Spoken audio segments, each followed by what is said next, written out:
I have something to admit. I like this place. I think that BOO has managed to make something absolutely spectacular. And I feel like Diorite is looking really good. I know this may be a lot to take in, but in this setting, in a birch forest, with the greeneries, Diorite actually looks superb. I don't know if it's the dark and black shadows in the white and sprinkly block, but there's something with it that just looks good. And I love the little touches of the polished diorite as well, in places, as well as the walls. And the candles look really good in combination. And I spotted something else. I've been investigating this build, and the smooth stone blocks, these blocks here,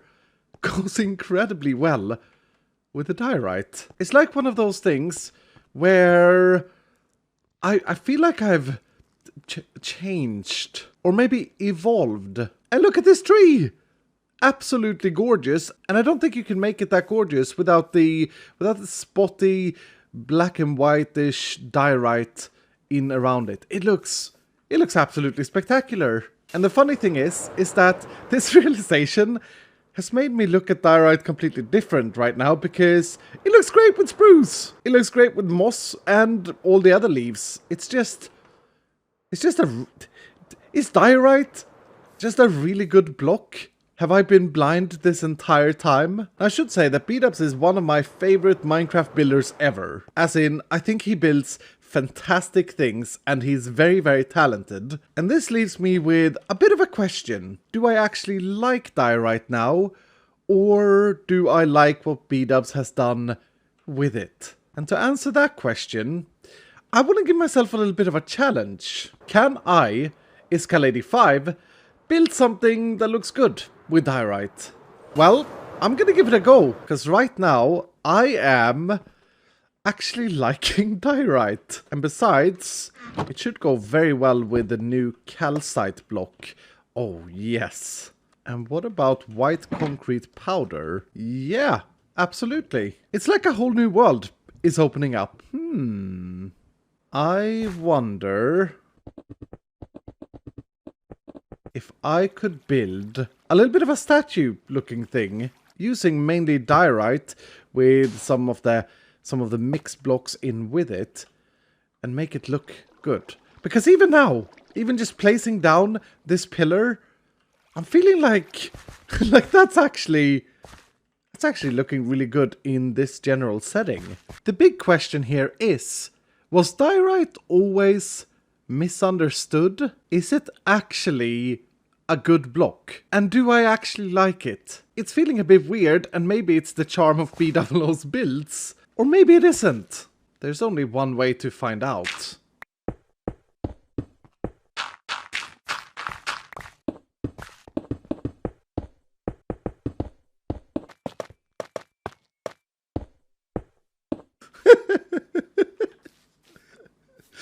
Oh, yes.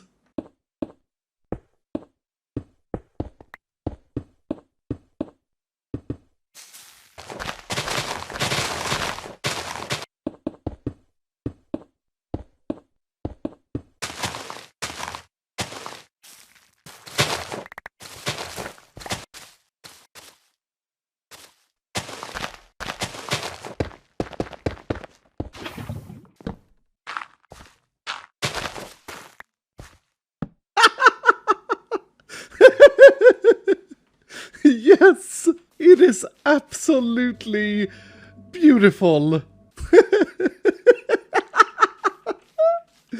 And maybe I was right. Maybe I have changed. I really like it. I think she's absolutely beautiful. Maybe a bit misunderstood, and really happy, just like me. I shall name her DioBoy.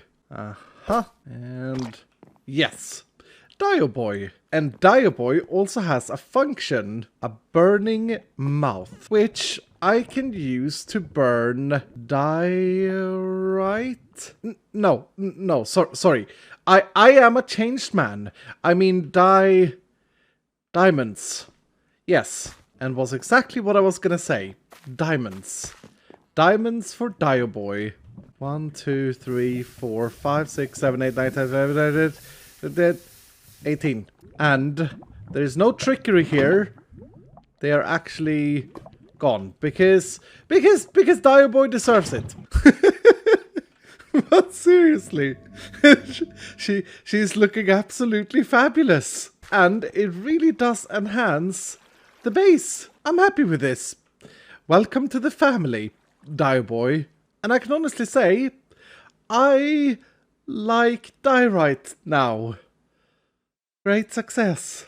Now that I'm a diorite lover man, it's time to move on and focus on today's project, which is going to be to take care of this. I know that some hermits, they like their chest box monsters, but this this really stresses me out. And whenever I go to build something or do anything, it's just a pain. Finding stuff in this mess is just absolutely awful. And I've played Minecraft long enough to know that it doesn't get better, okay? It's just gonna get slightly worse, and I'm just gonna more and more lose my mind every time I go to pick up anything. So it's time I take care of this, which means that I need a lot of wood. And rather than chopping down the trees myself, I thought that this could be a good opportunity to check out the shopping district. Because yes, we do have a shopping district now. And I gotta be honest, I haven't been on the server for the past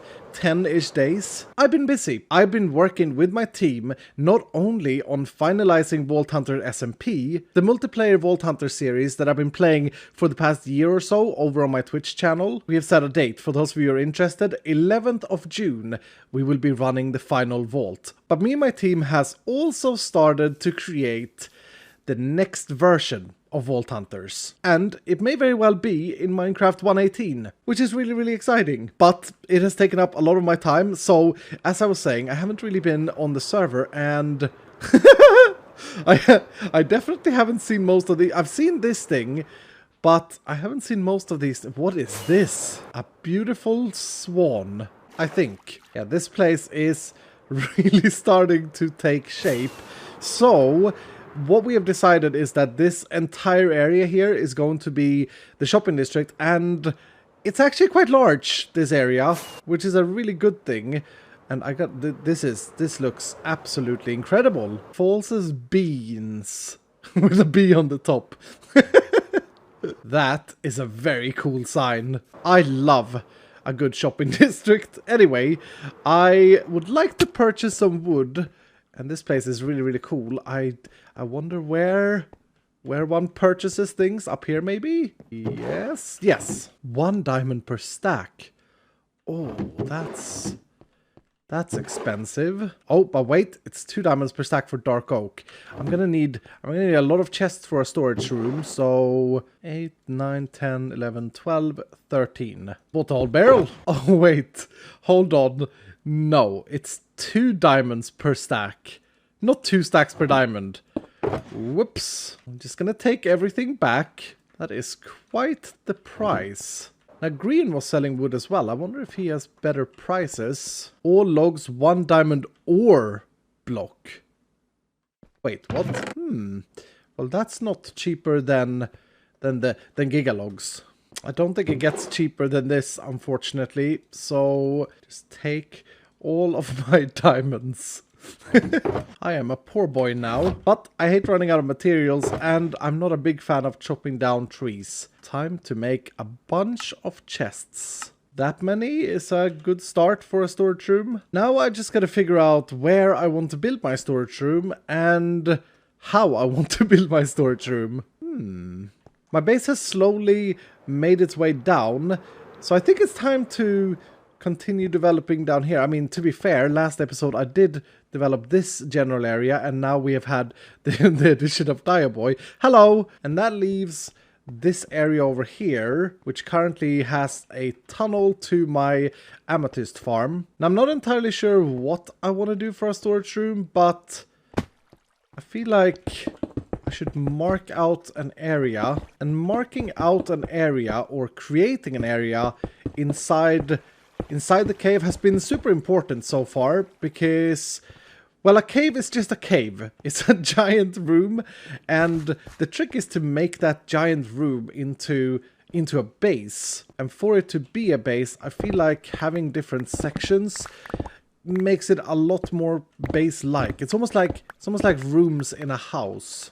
And as I do this, I also try and envision how the different sections connect up together, which is basically what I've done with all of these different, like the bridge and the balconies that I have everywhere. And actually, I think I may want this to be 2 blocks or 3 blocks above this next area, just to get a clear divider. And also that brings it up to the same height as the slime farm window. Balls. Now, the most important part for me when building a storage system is that it's not too big, but also it needs to have an incredible amount of storage capability. I think I want to follow the natural generation of the cave walls here and somehow segment in storage modules into it without altering too much of the cave feel.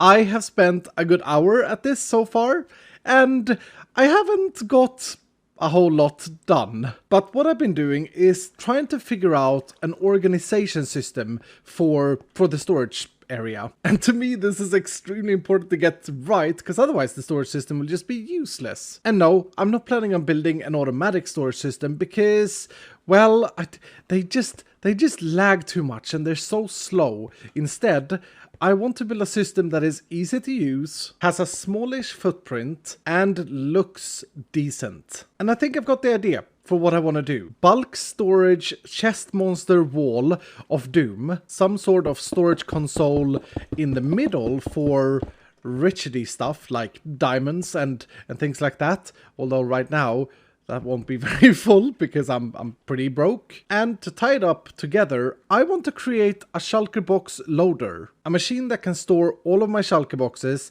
and that I can simply pack the things in I need for a project and then press a button and I get the shulker box with me. I think that should be super useful, and it shouldn't be too hard to make and integrate somehow into the cliffside here. It all starts with a dispenser and a sticky piston, and then honey blocks.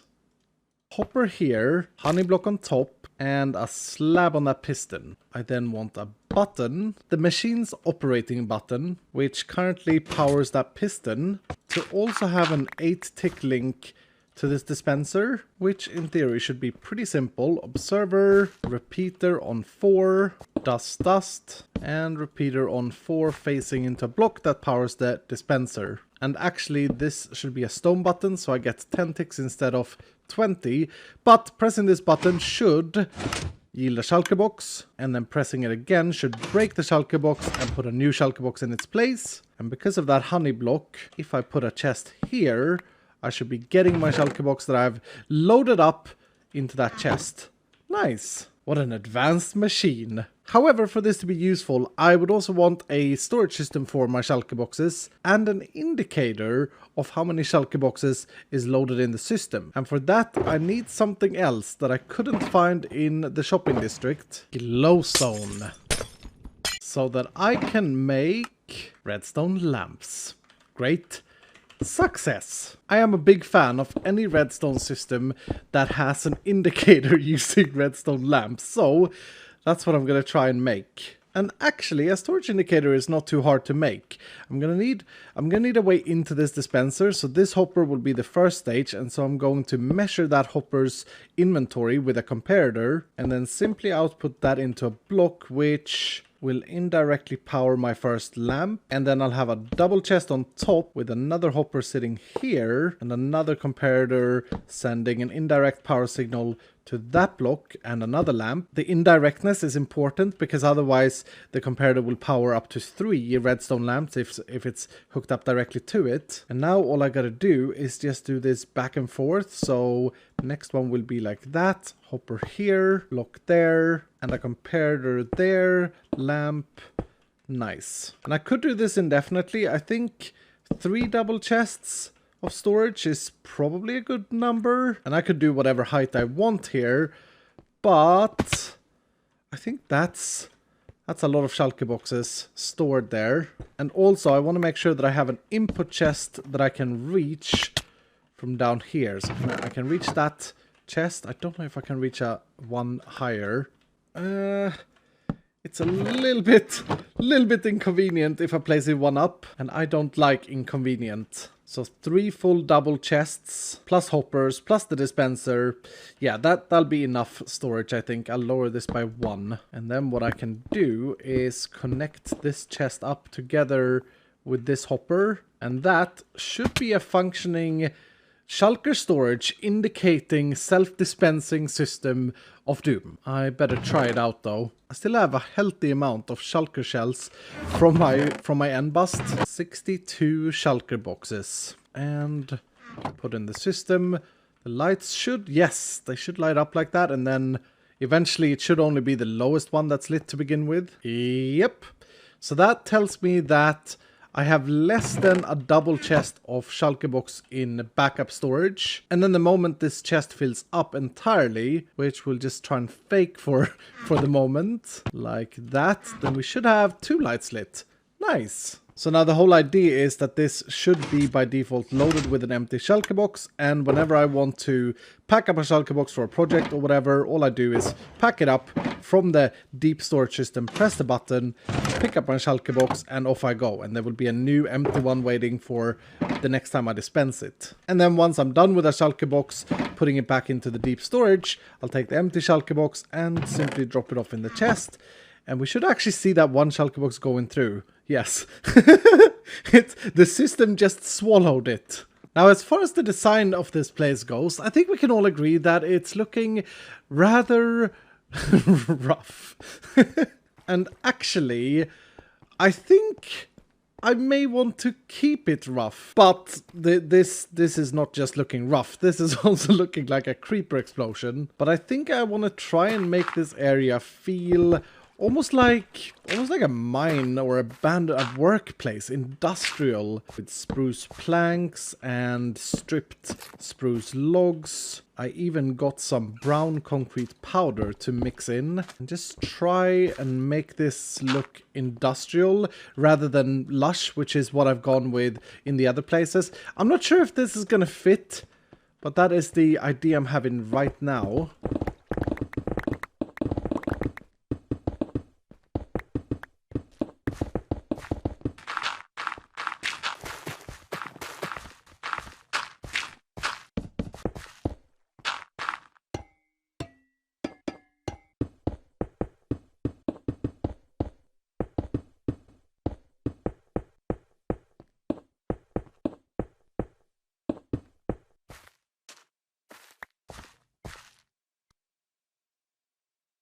Aha! Industrial. I love mixing of dirt and brown blocks in general because there's so many options, and I think this turned out really, really good. It is very flat and it feels very much like a proper work area, and the space is actually important because the way I picture things working is shulker box unloading and sorting through things into the storage system is going to be a quite frequent and normal occurrence, and therefore the space is actually part of the storage system. And Richardy table, which I am allowed to jump on because I live here. This is my table. This is my tech table with redstone and stuff. This repeater does nothing. When it comes to chest organization, it's still very much a chest monster, just a larger chest monster. But it is my intention and plan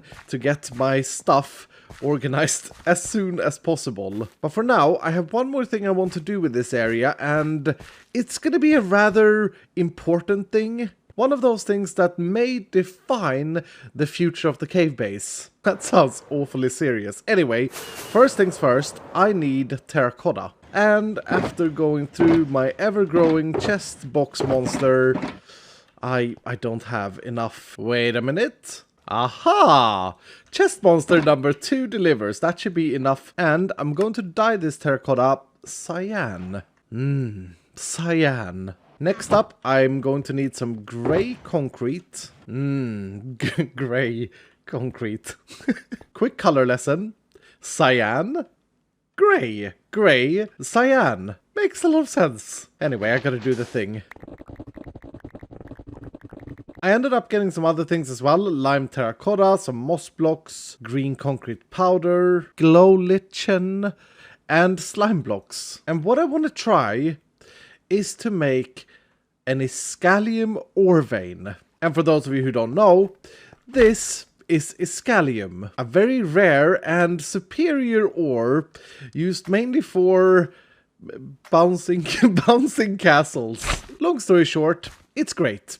Iskalium. And I'm picturing doing my test ore vein right here. Now this may look completely out of place and terrible, but I won't know until I've tried it, right? And what I'm gonna try and do is create a gradient using the cyan terracotta as the block closest to the stone. Oh, for goodness sake. As I was saying, using the cyan terracotta as the outer edge block, the block closest to stone, andesite. And then the next layer would be the gray concrete. And I do want to try and get a little bit of depth going here as well. And these two together creates the chiseling in the stone, in theory. And for my Iskalium ore vein, moss. Followed by green concrete powder and lime terracotta mixed together.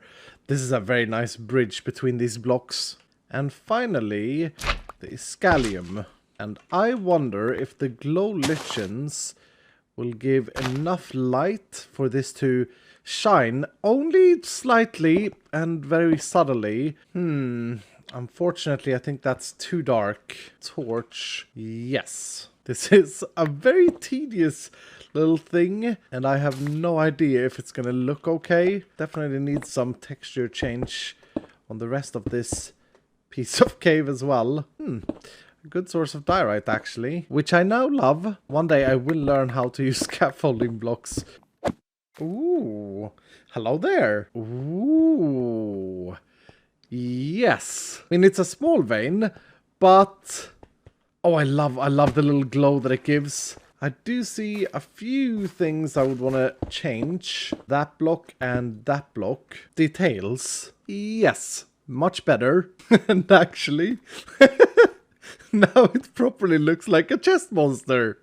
That's the eye. It's angry. And that's the eye there. And then, of course, this is the mouth. In all seriousness, though, I do really like it. And I wonder.